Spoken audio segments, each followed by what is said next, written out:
नमस्कार। कभी सोचा है कि अपनों को कोई ऐसा तोहफा दिया जाए जो सिर्फ एक चीज ना हो बल्कि वक्त के साथ बढ़ता भी रहे। आज हम बात करने वाले हैं सेबी के एक ऐसे ही नए नियम के बारे में जिसने निवेश को तोहफे में देना पहले से कहीं ज्यादा आसान और असरदार बना दिया है।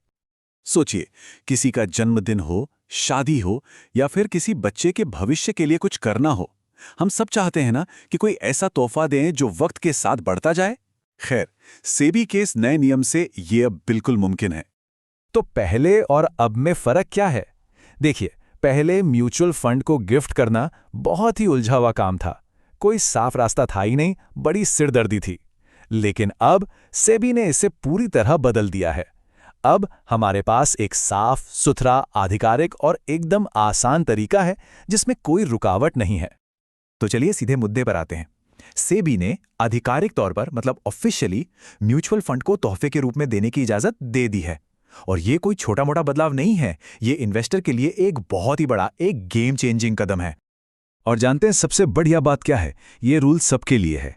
चाहे किसी के म्यूचुअल फंड यूनिट्स एक मॉडर्न डीमैट अकाउंट में हो या फिर पुराने तरीके से स्टेटमेंट ऑफ अकाउंट यानी एसओए फोलियो में, ये नया नियम दोनों पर लागू होता है। तो सवाल ये उठता है कि इस नए रूल का आखिर मतलब क्या है? ये इतना जरूरी क्यों है? आइए उन 3 सबसे बड़े फायदों पर नजर डालते हैं जो ये नया नियम हर निवेशक को देता है। देखिए, इस नियम के 3 जबरदस्त फायदे हैं। पहला, अब बहुत आसानी से अपनों को लॉन्ग टर्म वेल्थ ट्रांसफर की जा सकती है। दूसरा और सबसे बड़ा फायदा है टैक्स का। तोहफा देते समय कोई टैक्स नहीं देना पड़ता। और तीसरा, ये युवाओं में मतलब यंग लोगों में जल्दी निवेश शुरू करने की एक अच्छी आदत डालता है। तो अब सबसे जरूरी सवाल कि आखिर ये गिफ्टिंग काम कैसे करती है, मतलब प्रोसेस क्या है? प्रोसेस बहुत आसान है, लेकिन ये इस बात पर डिपेंड करता है कि म्यूचुअल फंड यूनिट्स रखे कहाँ गए हैं। देखिए, मोटे तौर पर 2 रास्ते हैं। अगर यूनिट्स डीमैट अकाउंट में हैं तो गिफ्ट देने वाले और लेने वाले दोनों के पास डीमैट अकाउंट होना चाहिए। फिर एनएसडीएल या सीडीएसएल के जरिए ऑफ मार्केट ट्रांसफर हो जाता है, एकदम सिंपल। और अगर यूनिट्स पुराने तरीके से यानी एसओए या फोलियो में हैं तो सीधे एएमसी या उनके आरटीए को रिक्वेस्ट देनी होती है। बस ये पक्का कर लें कि दोनों का केवाईसी पूरा हो। दोनों ही तरीके अब पहले से कहीं ज्यादा आसान हैं। अब देखिए, प्रोसेस तो सिंपल है, लेकिन इसे सेफ और ट्रांसपेरेंट रखने के लिए सेबी ने कुछ जरूरी शर्तें भी रखी हैं। 4 हैं, चलिए फटाफट देख लेते हैं। ये शर्तें बहुत सीधी सादी हैं। पहली बात, ये एक असली तोहफा होना चाहिए, मतलब पैसे का कोई लेना देना नहीं। दूसरा, जो स्टैंडर्ड केवाईसी नियम है वो तो लागू होंगे ही। तीसरा, अगर किसी नाबालिग को गिफ्ट दे रहे हैं तो एक लीगल गार्जियन का होना जरूरी है। और चौथा, जो हमारे एनआरआई दोस्त हैं उन्हें अपने लिए स्पेसिफिक रूल्स चेक करने होंगे।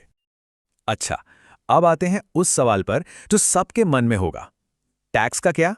इसे समझने के लिए एक छोटा सा उदाहरण लेते हैं, सब क्लियर हो जाएगा।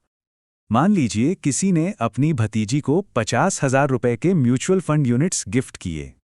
तो सवाल यह है कि क्या गिफ्ट देने वाले को या लेने वाले को उसी वक्त कोई टैक्स देना पड़ेगा? और जवाब है बिल्कुल नहीं, जीरो टैक्स। यही तो इस नियम की सबसे बड़ी और सबसे अच्छी बात है। गिफ्ट देते समय दोनों में से किसी को भी कोई टैक्स नहीं देना। तो फिर टैक्स लगेगा कब? टैक्स की बात तब आएगी जब वो भतीजी मतलब जिसे गिफ्ट मिला है भविष्य में कभी उन यूनिट्स को बेचेगी। और ये भी ध्यान रखने वाली बात है कि टैक्स पूरी रकम पर नहीं लगता, टैक्स लगता है सिर्फ मुनाफे पर। मतलब जिस दाम पर यूनिट्स खरीदे गए थे और जिस दाम पर बेचे गए उसके बीच का जो फर्क है, बस उस पर।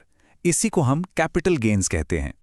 तो कुल मिलाकर देखें तो सेबी का एक कदम सच में बहुत ही शानदार है।